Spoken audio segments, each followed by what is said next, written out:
All right. Hey, everybody. So today's guest is another not former, I guess, a Clinton Gale. Once a Gale, always a Gale. Uh, She, she is a fellow person in recovery. I think we're closing in on over 5 years clean, right? November will be 5 years clean. Amazing. Jenny, Yeah. welcome to the Modern Meeting. How we doing? We're doing okay. Everything is fine over here. It's just my AirPods that Yeah, don't you got fit in my baby ears. yeah, you got small ear holes. It's okay. It's fine. Yeah. Don't even think about it. I know. Um, So the question I ask everybody.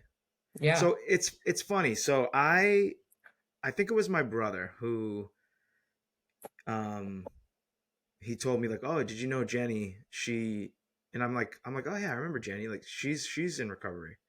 And I was like, "That's amazing." But so what year did you graduate? First of all, bless Drew's heart for even thinking about me. Yeah, yeah. I love that. I haven't talked to him in a really long time. Yeah. So I graduated in 2005, 20 years ago. Holy cow. See, so you were in Drew's grade. Yeah. Oh my God. Okay, yeah. See, I that's was why I was a little weird back then. we were all I mean, I'm we're still all weird. weird. We're all weird. It's all good. Yeah, Um, so yeah. now, do you remember? So if you're Drew's age, so I know roughly how old you are. You're like 4 years younger than me. And if you were out in active addiction for 14 years, this means that this started in high school. So I graduated when we were 17. Okay. I didn't start really getting into things until about 19. I got Okay. sober when I was 33. Okay. Yeah. So yeah. So before we go to the beginning, I ask everybody the same thing. Do you remember the moment in which you kind of stopped in your tracks and was like, "Oh shit! Like I think I have a problem." Um, I didn't realize everyone around me knew I had a problem. Mm, I didn't realize I had a problem till 33. really? Yeah. And so I know that so you're in recovery from Alcohol and list it for cocaine. us. Alcohol and cocaine. Yeah. Okay. And Um, so yeah. was it when you had that realization, was it with both, or did you have a harder time with one or the other, or did they kind of just like, were they a package deal? So alcohol is always number one. Um, Towards the end of the night, that's when the second package would come through so that I could continue going.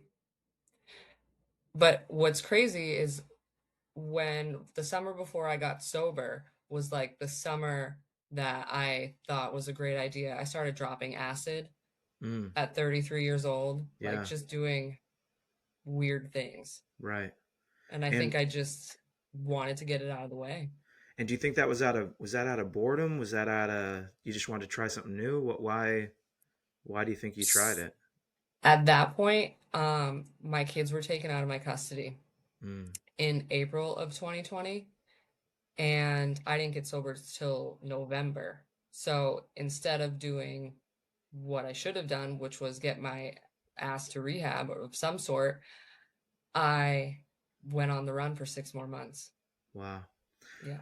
So what was it like? What was it like in the beginning? Like when you're in your late teens, early 20s, like what was the drinking like on like a day-to-day, week-to-week basis? It was fun. It was social. Um, you know, I've always kept a job for the most part. Um, I got my first OUI in 2010. So 17, 18, 19, 20.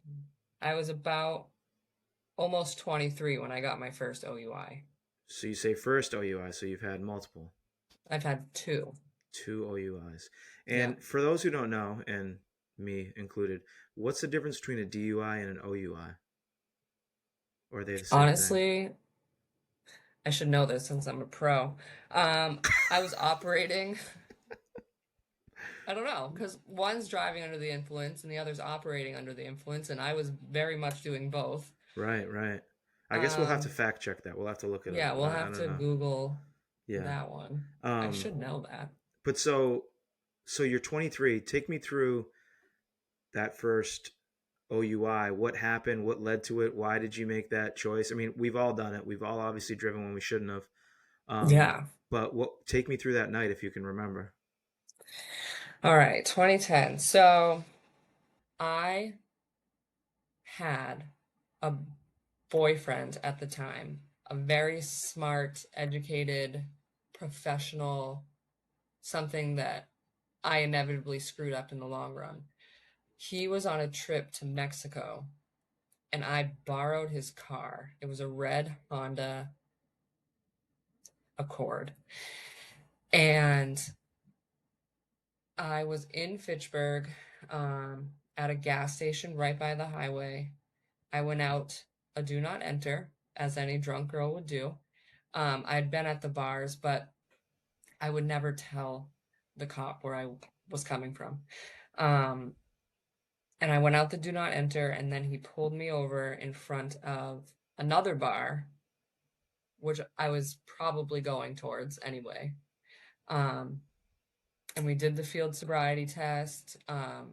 And they brought me back to the station, and I did the breathalyzer because at that point I didn't know not to do that. Mm, Um, so I did that, and I blew a 0.28.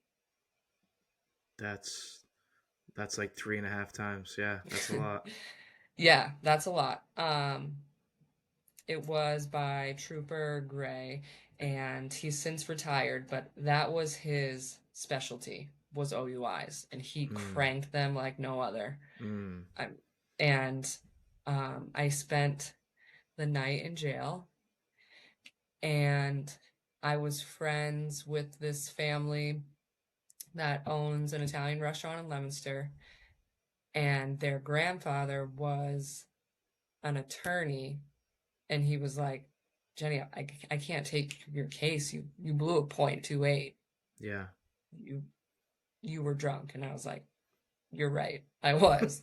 So um I eventually finished off that case and I got a quaff, which is a continue without a finding. Right. So if you blew the 0.28, how do you end up getting a quaff? How is it? I don't know if Did you maybe lose your he license? stuck his nose in there and said something. Ah, I okay. did lose my license. I lost my license for a year, I think. Okay. Yeah. So now at this point, so that happens, you lose your license. Was that, I mean, I obviously know you had a lot more years of using to go, but was it a temporary wake up call? Did you stop for a little bit or did you just keep going? Did you just think that you were unlucky and that trooper's an asshole and Yeah, so I think I thought I was unlucky. I did not stop. I believe around that time, I'm I asked my friend the other day like when I first picked up cocaine because I was just wondering and I can't figure it out. But I believe around 21, 22, I started picking that up. And it I think I started going harder because I had someone to drive me. I could ask someone for a ride or I would walk on foot because I didn't care. I was young. I would get to wherever I wanted to be, and the liquor store was conveniently right near my house. is this all happening in Clinton in Central Mass?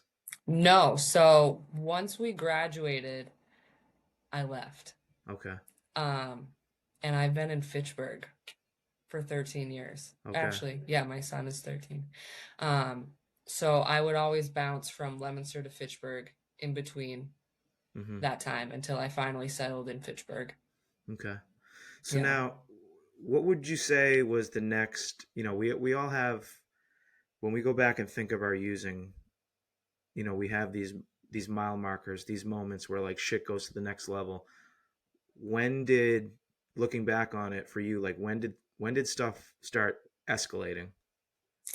So I had my son in 2012 and I battled with a lot of postpartum, Okay. but I never wanted to be medicated because, I saw my mother on medicine my whole life. Mm-hmm. And sometimes I feel like she was kind of like a guinea pig and could never find the right one. And I didn't want to do that. Right. So I chose alcohol, Yeah. So which now, inevitably is a depressant. for sure. Do you Yeah. have, does addiction run in your family? Yeah. Yeah. Do you Yeah. have any other family members in recovery? No. Mm, yeah. So, what would you say? What would you say was the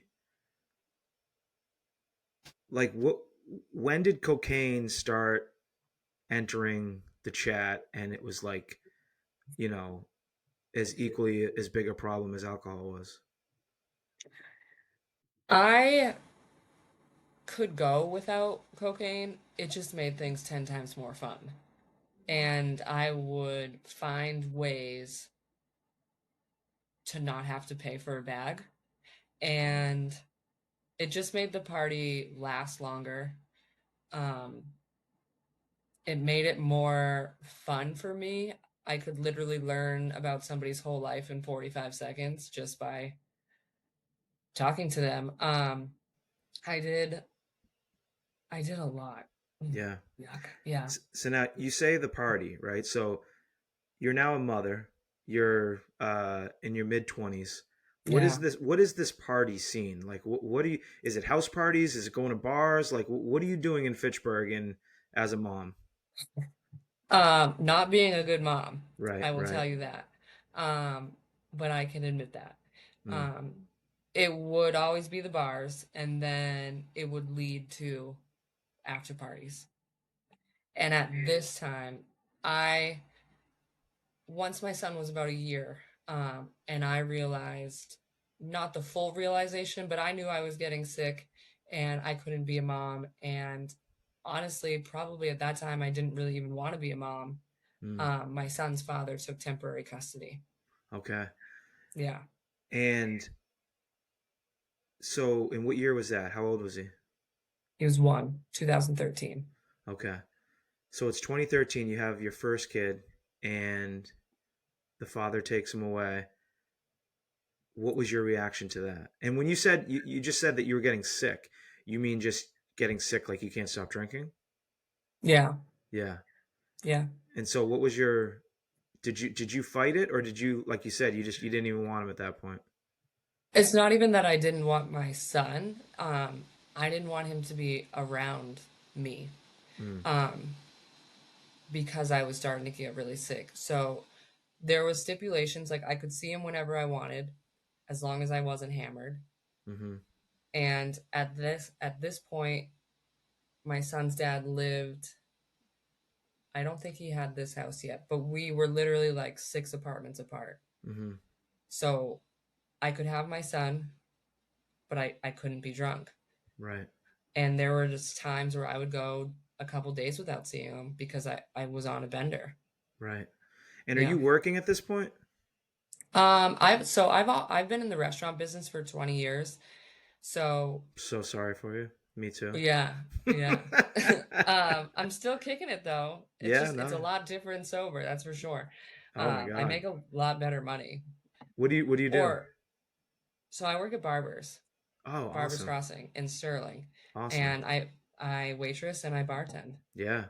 Oh my God. Yeah, I have so many follow-up questions. We'll get to it, but keep going. yeah. Keep going. Um, so at this point, my son was one, so I think I worked at Texas Roadhouse, and it Hmm. was just one big party. Yeah. Um, with all the employees. I mean, we were blowing lines in the bathroom, going out to our shifts, like just yeah, Yeah. yeah, Wow. Okay. gross. So it's so fun for me on the podcast when I'm listening to someone's story, and then it's like as the story goes, the puzzle pieces they start.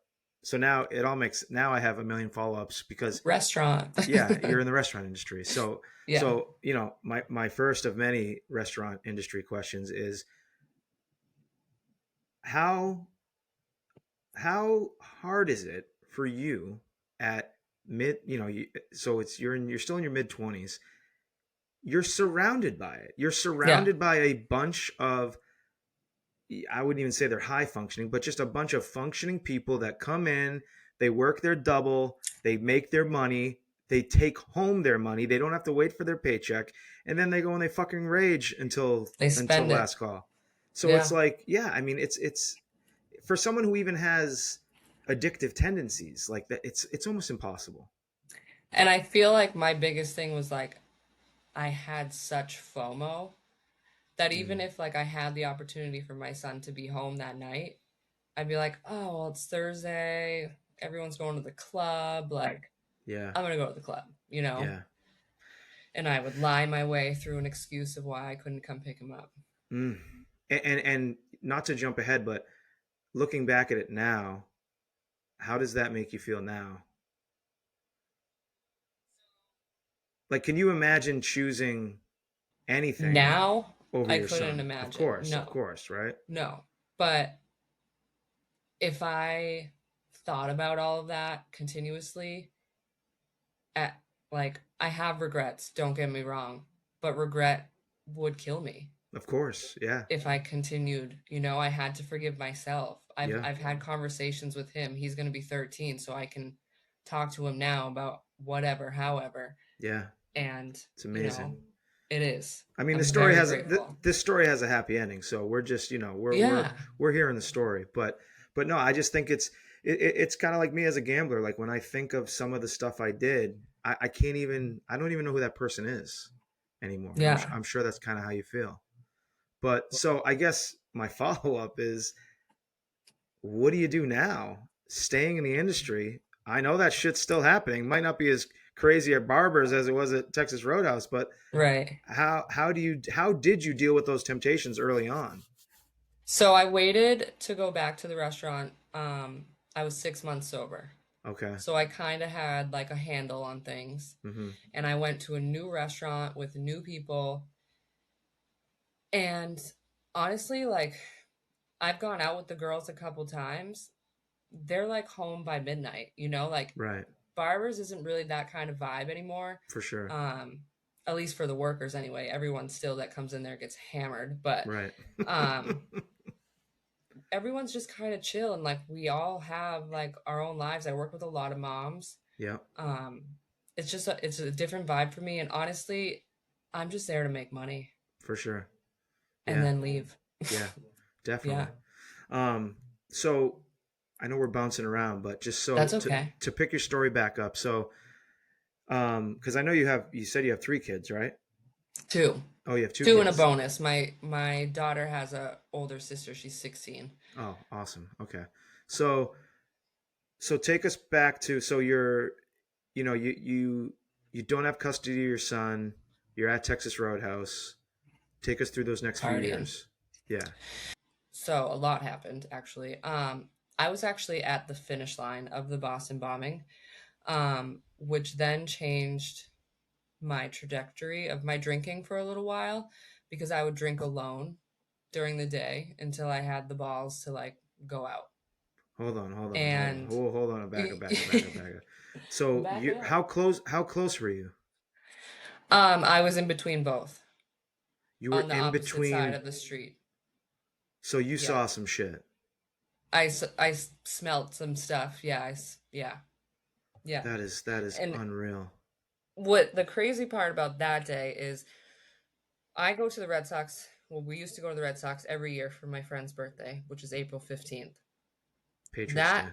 Yeah. year, yeah, that year, for some reason, I did not start drinking. Normally, I'd be hammered by the time we got into Boston. For some reason, I didn't start drinking that day. We were walking to the Lennox and we just happened to turn down on the street. Boylston. Yeah, and um I heard the first one go off and my dumbass was like, "Oh, it's fireworks." I'm like, "It's fucking 10 in the morning." Like maybe I'm like, "Oh, it's a finale, like good for everyone running." And then, you know, a couple 35 whatever seconds later, the other one went off. And then I was with four girlfriends on the other side of the barricade and I looked at them and I said, "This is not a finale. I need you guys to get in the middle of the street and run as fast as you can and just get the hell out of here." So we all separated. and we all got back to Fitchburg, and we went to the bar that I worked at, and we got hammered and watched the news. Hold on. So why was that your instinct to have everyone scatter? Just to run as Right, fast right, as they right, could, like just in case this was like targeted on groups. I was like, just run, like right. just find whatever possible way to get home. And that's when like the phones had shut off. I put my body in front of a cab and I said, I need to get the fuck out of here right now. And this poor guy had no idea what was even going on. He was like, why is everyone running? And I was like, just take me to the train station and I'm going to get out of here. Oh my And God. yeah, we all separated and then we all came back together at Beamer's, which has since burnt down, in Fitchburg. And we cried and we hugged and we watched the news and got wrecked. Yeah. So you said that that day changed your trajectory. How so? Besides the fact that you started drinking alone now. It just, I had trust issues. I had never been in a situation like that where I had to actually run from for my safety. Right. Um, I I felt awful for like this world. I felt awful for the people who lost their lives and for the families that were affected. And, I shouldn't even be saying that it changed my trajectory. That's like so selfish, but like I didn't trust anybody that I was like even at the grocery store with, Yeah, no. because I mean, those it's two a traumatic people, experience. I mean, yeah, that day affected millions of people just from watching on TV, and you were one of the few thousand that were fucking there. yeah, I mean, that's I don't think it's selfish at all to think that way. I yeah. mean, It's god just, damn. it changed everything for a really long time. Um, because those guys, I just did a paper on them too. Joe Carr is the little brother.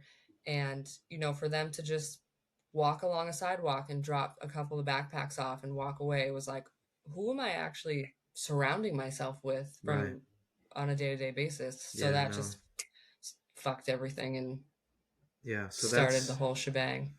so that's 2013, so we're still like 7 years away from you getting clean. Yeah. So you're starting to drink alone, you're still working in the restaurant industry.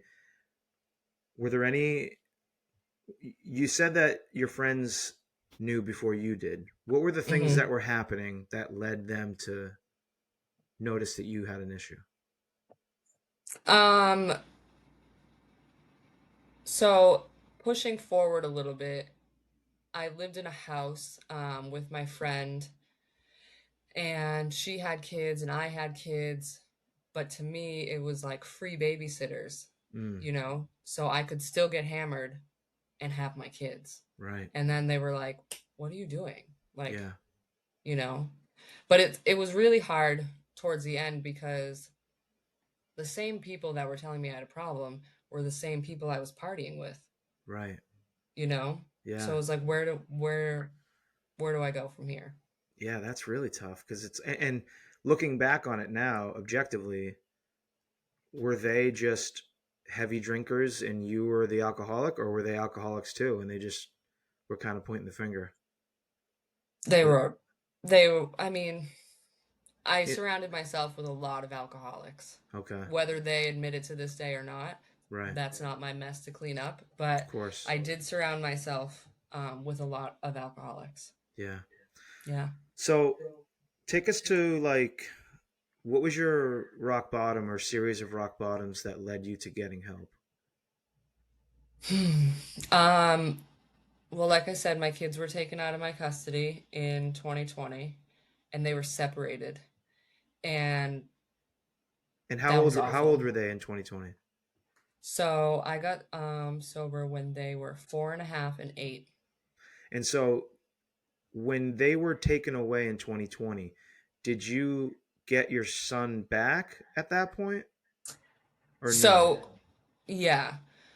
He was with me. He would stay primarily at his dad's depending on my drinking, but the temporary thing was gone. Hmm. Um so yeah, I mean, if you want to backtrack, I can tell you about my daughter too and how she was born. But Yeah, let's hear that. Yeah, of course. so I met my daughter's father in 2014 at Beamer's.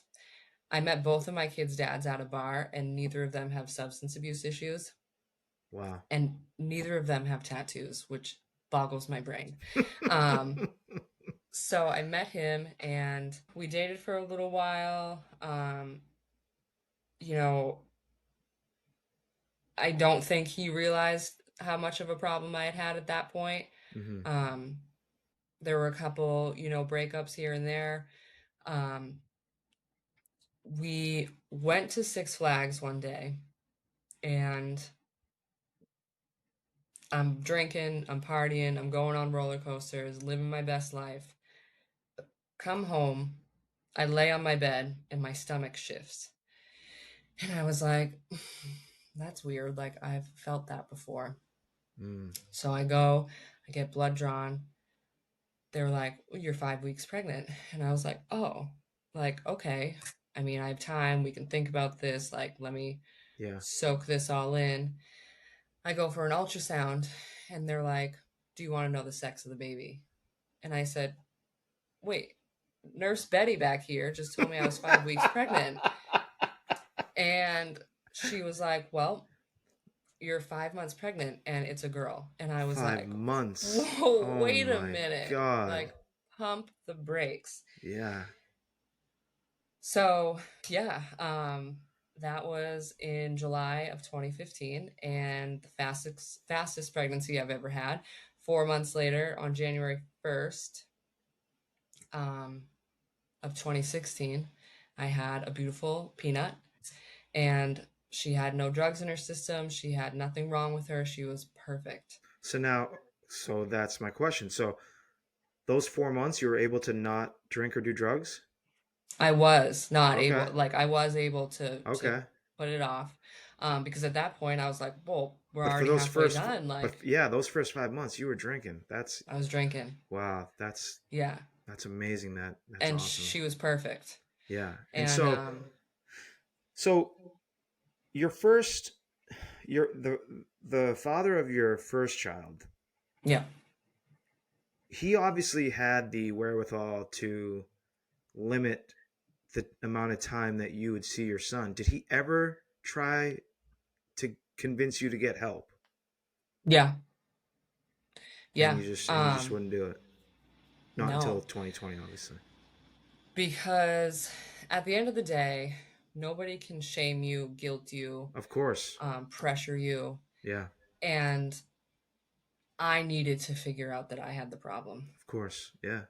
So in turn, I had to destroy everything in my path Hmm. to eventually figure it out. So you have that little peanut, and I do. how did the whole like custody situation go with that up until 2020? Um, I had her. She was mine. Mm-hmm. Um, her father and I get along super well now. In the beginning, I was still, you know, I had a wine delivery in the hospital. I will admit that 100%. After I had her, because I was like, wow, it's been a long 4 months, and I didn't know what somebody, you were talking about. So you're saying you literally drank while you were still like she's born, then you drank some wine. yeah, Wow. I gross. mean, yeah. I don't mean to laugh. It's Gross. just no. No, laugh. It's I we laugh my gotta tail off too. we gotta laugh now in recovery because Heck yeah. you gotta find the humor in the situation for sure. But so um so what was the difference between the second child compared to the first child in the first few years of your daughter's life?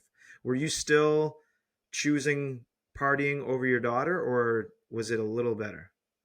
I would choose partying, but I would mostly party at home. Okay. Um, on the off chances that, my neighbor's 16-year-old daughter would babysit, then I would Mm-hmm. go out. Her Mm-hmm. father and I eventually broke up, and he was like in and out, wasn't really there all the time Mm-hmm. to help. He definitely knew I had a problem, and it definitely pissed him off. Yeah. And I don't blame him. Yeah. Um, So take me through a like in this time, so it's like 2017, 2018. We're closing in on the end here. Take me through a typical day um of Jenny, like from the moment you wake up to you go to bed when it comes to your drinking. What was a typical day like? I would wake up and I would look out the window to first see if my car was there. Because if the night before I was out or whatever, did I leave it somewhere? Did I crash it somewhere? Then I would go into my car under my seat and get all of my empty nips, put a slew together till the store opened. I would start my day with a sleeve of Fireball, and then I would periodically drink throughout the day, whatever it was, and then I would end my night with a sleeve of Doctors, because in my stupid alcoholic brain, if I drink the minty stuff, maybe no one will know that I've been drinking all day. Right. When in fact, everybody but me knew that I was drunk. What you just described, is that if you had to work, if you had to, or is that on a day off? That's that's that was just a That's every Monday. day. That's every day, no Yeah. matter what, whether you have to work or Yeah. not. Yeah. So for like 2017, 2018, 2019, you're drunk at work almost every shift? Yeah. Yeah. I'd have nips in my apron. I'd have nips in my bra. Um, yeah. Yeah. So take us to take us to the last days. What what happened? So this is where it gets a little touchy, and I have no problem talking about it. My grandmother passed away in 2019. She was also an alcoholic. She was a fabulous one, though. She loves Seagrams, and I miss her dearly to this day. But my older cousin um, once tried to keep up with her at a wedding, and he was like, "I'm wrecked," and this lady is still going. Um, so she passed away in 2019. I actually moved back to my mother's to make sure that my mother was going to be okay. Now, we've always had a really rocky relationship. It's very hit or miss. We had, three things in common, which was drinking, smoking butts, and talking shit. And that was it. So I moved back in with her. I wanted to make sure that she wasn't going to drink herself to death, kill herself, anything like that. Um, I didn't have a job at the time. I didn't have a car either. Eventually, my grandfather sold me my grandmother's car, um, which I loved. So then I was able to get to and from. But in April of 2020, um, my mother called the state, and my son was to stay at his dad's, and my mother took custody of my daughter. Wow. So then I essentially became homeless. And I did what any alcoholic mother would do. I took all of my COVID money and I went up to Hampton Beach and I got a hotel for 3 months and I opened the door and I left it open. Just slews of people and parties and acid, like I said, and so much cocaine and yeah. And then just numbing myself from everything because that's what I was doing the entire time without realizing it is I was numbing my childhood. I was numbing the abandonment and the rejection.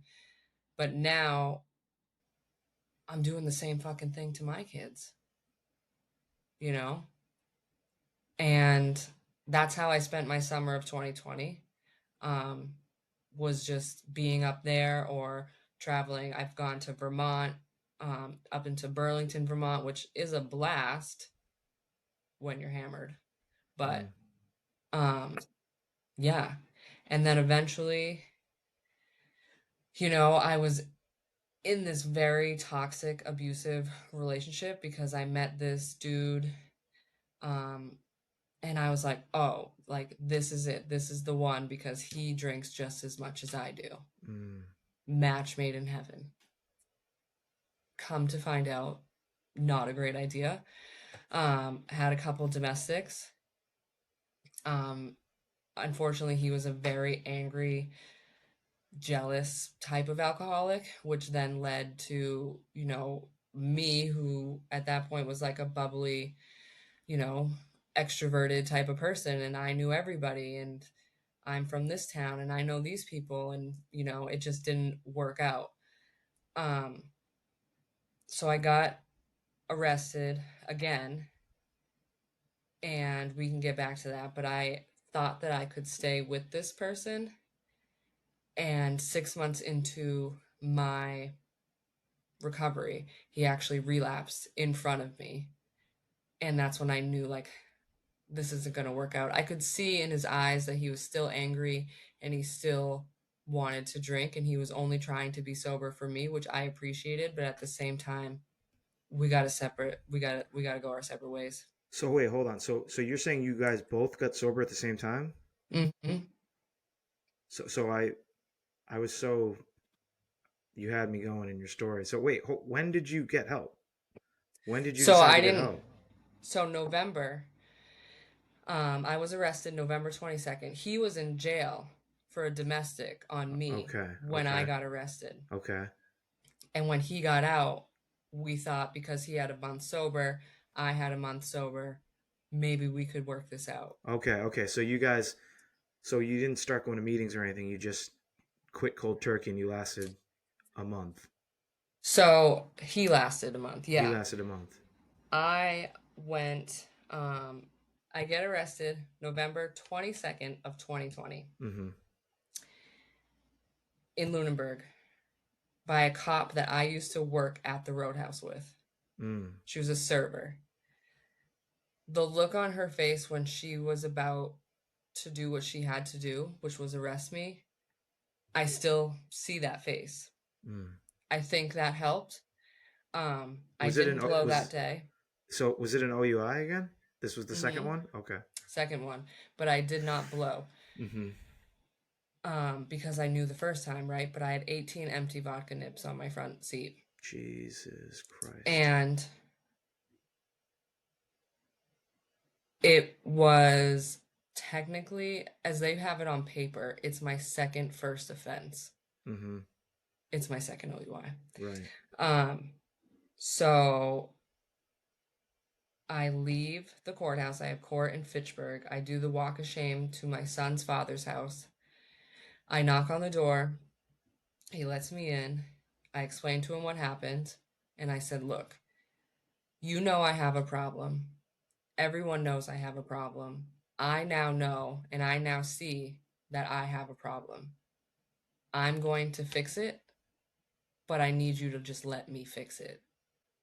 I wanted him to hear me admit Right. that I had a problem. Right. Right. And I wanted him to know that I was going to make sure that it was fixed. Okay. So I put myself in an IOP through AdCare, which is an intense outpatient program. Mm-hmm. Um, and I grabbed a pillow and blanket and I went in his living room and I started my detox. So you started your detox in his living room? Yeah. Okay. So when I go to detoxes now and commitments, I make sure that they know that they are in the safest place they could possibly be.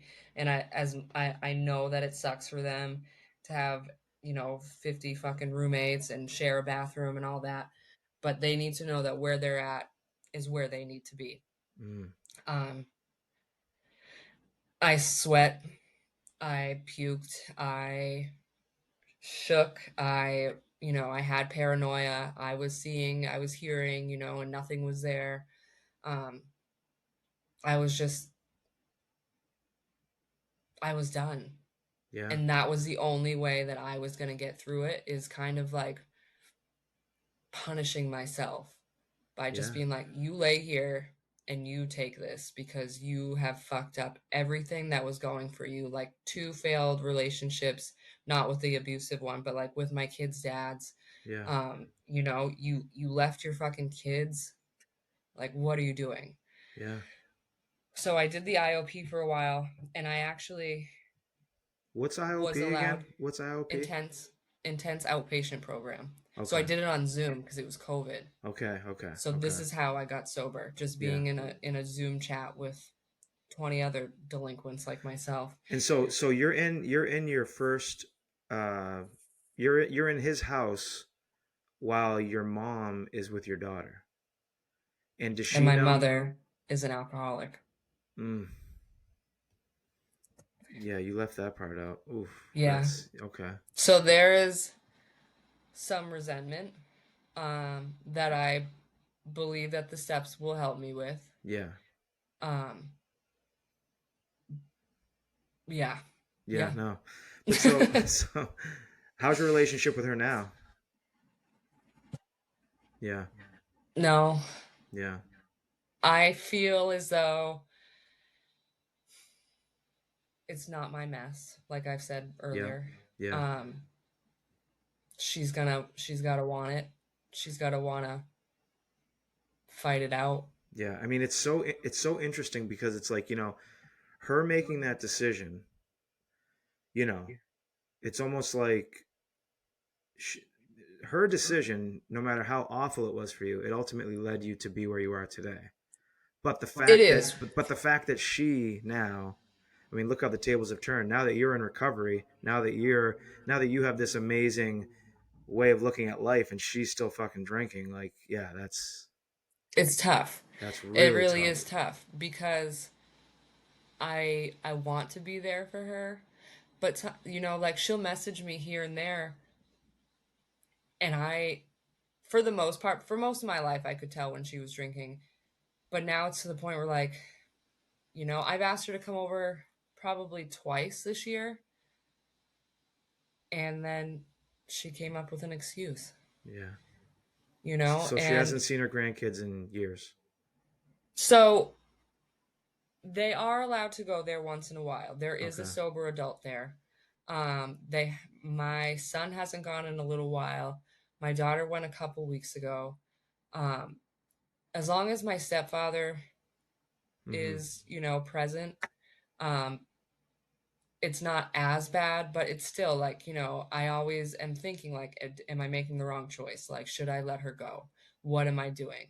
Yeah. And it's tough to be on the other side because I was like, Jenny, you were a drunk mom with these kids for such a long time. Like, what's the big deal? And it's like, well, Well, now, you yeah. know, my brain is almost 5 years clear that I'm like, I don't want these kids to go near anybody, No, fuck you no. know, Yeah.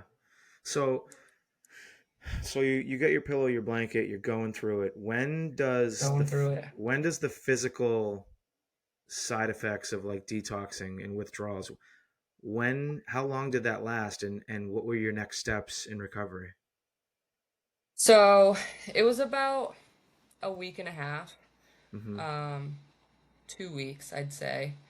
Because I was invited over to my son's grandmother's house, my son's dad's mother, Mm-hmm. for Thanksgiving, and I remember still shaking, like having the shakes, but being grateful for food. Like I Yeah. was ready to eat, I was ready to consume, um, I was ready to do it all. And During those 2 weeks, did you ever have any urges to drink?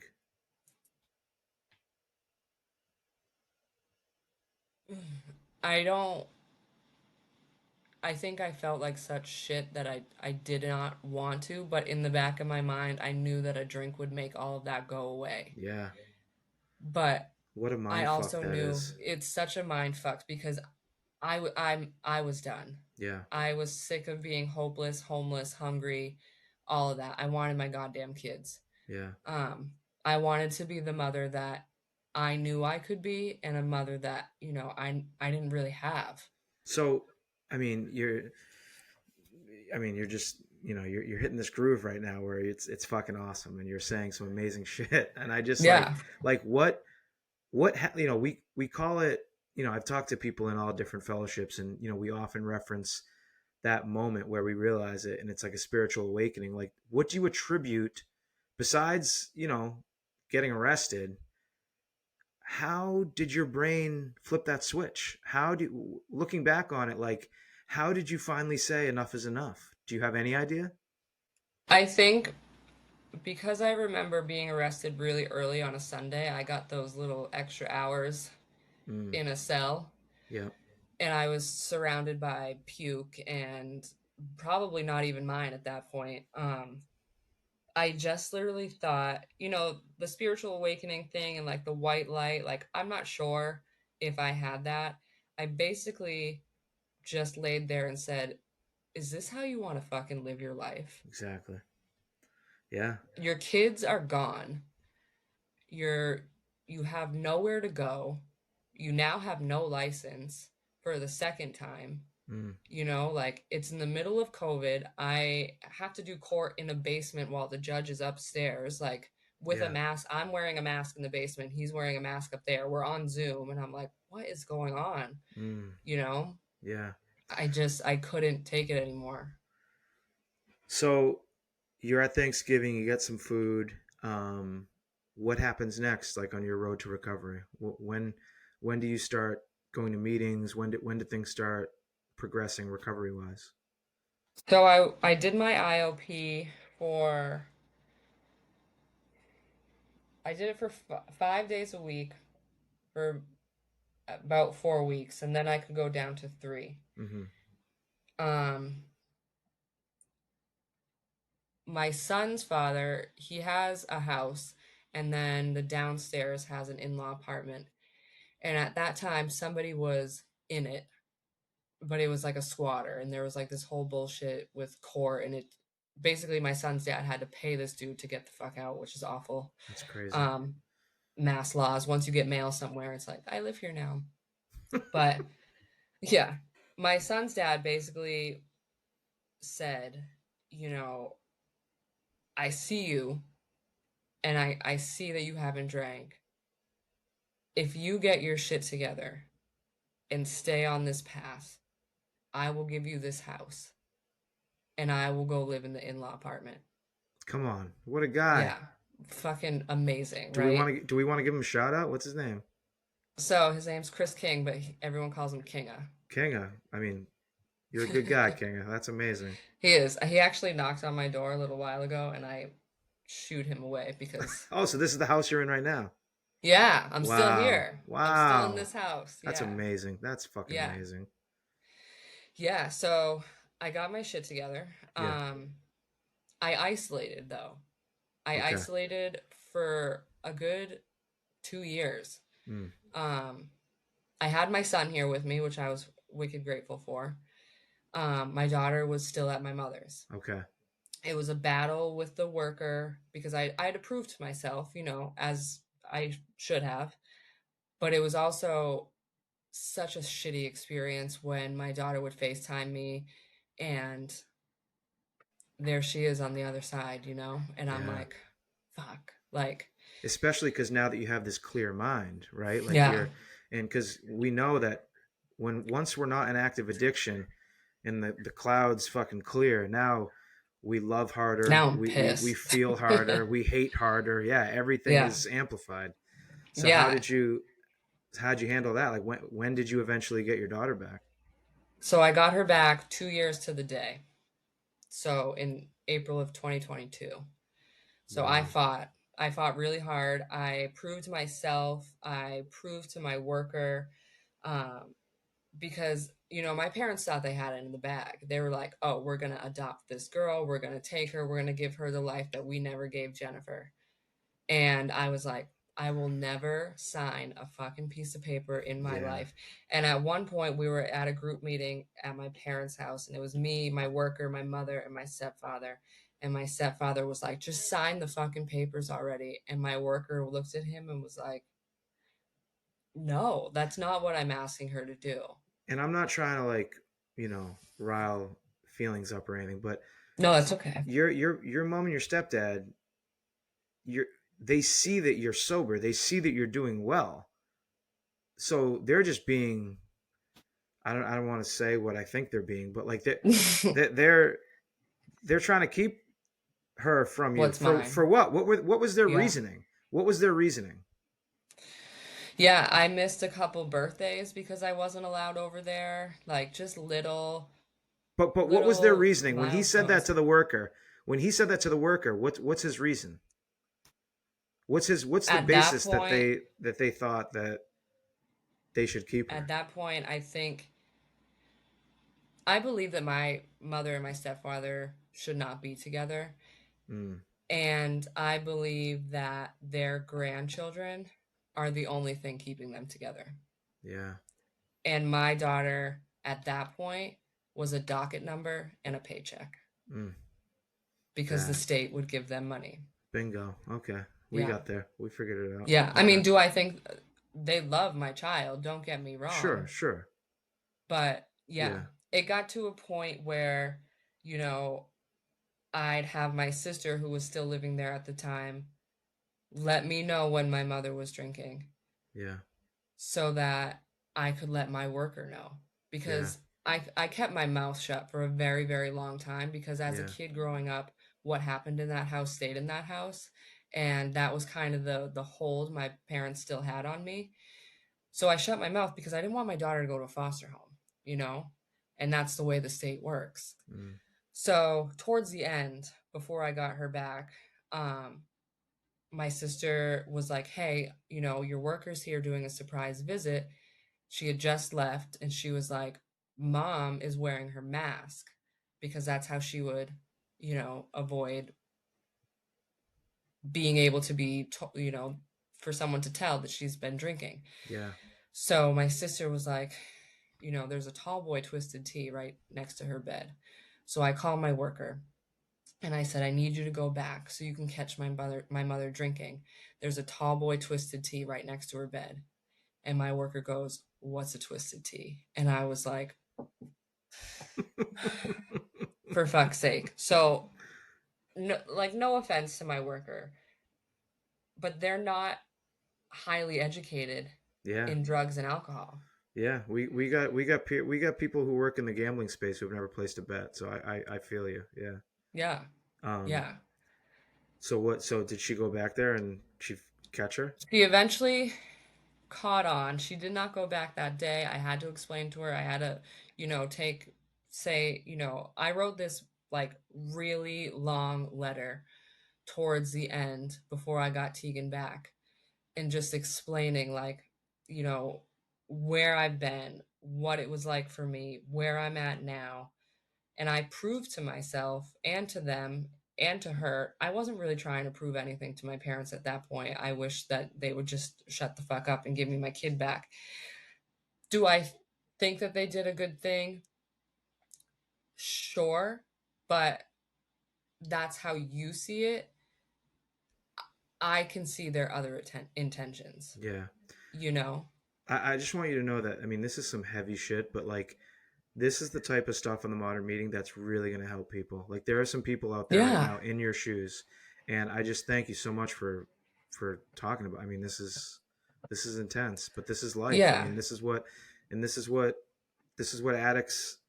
You know, once we get clean, like now we got to live life, right? And Yeah. this is We got to pick up the pieces and exactly. unburn the bridges. That's why with my clients now, like I work fully with the ones who have DCF because I know the ins and outs and I can talk to them and I can explain, certain things about drugs and alcohol that they might not know because a Now lot of wait, them are young. what do you mean your clients? What are you doing? So I do work at the restaurant, but I don't have a schedule at the restaurant. Okay, I pick up shifts here and there. I'll be there Friday, I think, yeah. just to Shout supplement to have the extra cash. Shout out Yeah. Barbara Shout out Scrazzy. to Sterling. Anyone in Sterling area, go see Jenny. Yeah. Give her a good tip. Um, so like I said, I this will all pull into play. I didn't go to meetings or anything until 2 years sober. Right. I went to a random meeting one day because I was like, you know what, like maybe this is what I need. AA? AA, yep. Yeah. Okay. I want to say it was a Friday night, so it was MRC in Leominster. Okay. Um, and I see this dude talking. He's got a beard. He's talking about FSU. He was a fighter, and he would just do dumb shit. And I was like, oh, I need to listen to this guy. So I ended up figuring out who he was, and I got in contact with him. And he was talking about this place called Alyssa's Place, which is in Gardner. It's a recovery center. So I was like, you know what? I'm going to go check it out. So at that point, I had a Cinderella license and a breathalyzer in my car. So I was going to go check it out. And they welcomed me with open arms. They had all recovery meetings, they had like yoga, they had all sorts of stuff every day. Um, and I started volunteering my time there. And then I had saw something about recovery coaching. So I actually put myself through a recovery coach academy out in Malden, um, which was awesome. I did I it in person. I love the fact that we've been emailing for like the last month and you never fucking told me that you work in recovery. This is amazing. Oh yeah. So I work for this is such a Gamma. this is such a Yeah. pleasant surprise. Keep going. Surprise. I work for Gamma, which is a nonprofit out in Gardner. So I put myself through the Recovery Coach Academy, and that um, I got hired at Alyssa's place to be like an RS, like a recovery support, just like being at the door and pretty much volunteering, but getting paid for it. Mm, And that same day, I got offered to recovery coach as well for Gamma. So like there's Gamma as the whole, and then they have two recovery centers, which is Alyssa's Place, and now they have Ripple Effect, um, which is where I work too. So I have a lot going on. My God. Um, so I'm 2 years sober. I do the Recovery Coach Academy. I get hired by Gamma as a recovery coach, and I work at Alyssa's Place. So then I start going to meetings because I'm like, what else am I gonna do? I gotta. and do you have the urge to go to meetings because you were kind of feeling like a I little unsteady, or you just wanted to keep getting that recovery? I wanted to be social. I wanted to find friends. Right, I right, was yeah, literally friends with my 8-year-old at the time, right, right, and his dad. yeah, And, Mimi lives next door. So I was like, I have my own little right, sober unit, but I wanted to be friends with other addicts yeah, and wanted to figure it out because like I said, both my kids' dads aren't addicts. So, it was like, they would yeah, listen to me talk, but yeah. You it need that. You may need have. that. You need that shared experience, that lived Yeah, experience. Yeah. yeah. So I've met some really awesome people out in the Gardner area. I've lost a couple, Mm. um, not even to death, just Going back out. realizing that, not even going back out, Oh, just realizing that they're not really for me. okay. So last year I started doing trauma therapy. Mm-hmm. Um, and the hardest thing I've had to do this last year was mourn the loss of people who were still alive. And that includes my parents, my biological parents, my stepdad. My biological dad comes into the restaurant all the time with his other family, and it's just like, you know, Oh my cool. God. Yeah. So take that back real quick. I gotta explain a little bit more the idea of like mourning the loss of people who are still alive. Like, what is that something You that like just you actively help people with, like in trauma therapy? Yeah, so there's CBT, which is cognitive behavioral therapy. Have a terrible time with that word. And then there's ACT therapy, which I did a lot of, which is acceptance and commitment therapy. Mm-hmm. So basically, I accept the fact that my life was what it was and is what it is, Mm-hmm. and it'll never go away. But every day it gets lighter and lighter off my shoulders because I carry so much on my shoulders, like, and in my neck that, my friend Kathy Joe, when she gives me like massages, I go, because she's a masseuse, she'll be like, you need to stop because it's all like sits right here. And I've just had to let a lot of I've had to let it all go. I've had Yeah. to. Like my childhood, um, the bombing, like losing my kids, not being there for their milestones that I should have been at because like I said earlier, if I kept thinking about that, Yeah. I wouldn't be here right now. But you are here now, and I and am you're fucking crushing. I mean, crushing it. yeah. Yeah, So what is back the to no, like what are the things that recovery has given you besides the obvious? Like what have the last 5 years been like away from all the shit? um it's given me a lot, and I've let a lot of things go too, like I said, but I don't hang out with the same people that I hung out with before. Mm, I had to kind of part ways with, the past. yeah. I'll talk to people, no problem. Um, I'll be out at a store and someone will call my name, like they'll call my nickname that I was known for in my drinking ages, and I'll like turn, and because I haven't heard that in a really long time. And it's good to be here. It's good to be seen. Recovery is wild. I didn't do any MAT, which is medically assisted training. Jesus Christ. Um, basically like a naltrexone or like a Suboxone or anything like that. Like I didn't do that. Yeah. I did smoke pot at the very beginning of my sobriety because I needed to eat and I needed to sleep. Mhm. And between all the detoxing, like I couldn't do it. So Right. I would smoke a joint here and there just to help me, in the beginning for sure. Mhm. Um, Recovery has given me, almost 5 years of actual feelings. You know, I feel everything. I feel, I feel a lot of feelings.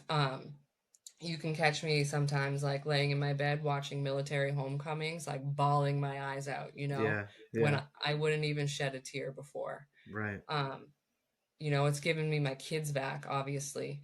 Um, I have a huge purpose.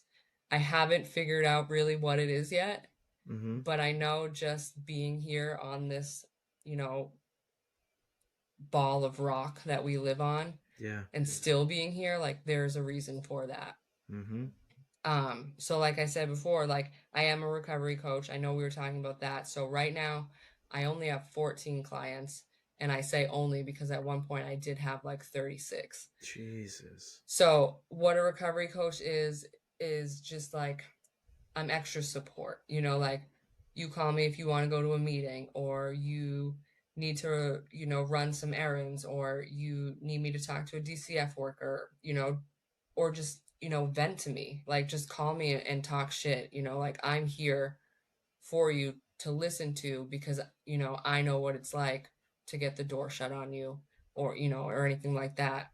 Um, so I do that, and I also work at Ripple Effects. I do that 10 hours a week, but I do that for my internship for school because last fall I decided to finish my degree that I started 20 years ago. So this Amazing. December I graduate with my associates, and then I transfer in January to Fitchburg State.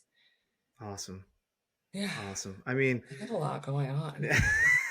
yeah, you I do. should probably take a nap. Oh man. So, what's your 5 year plan? Like, what do you want to end up doing ultimately? So, I'm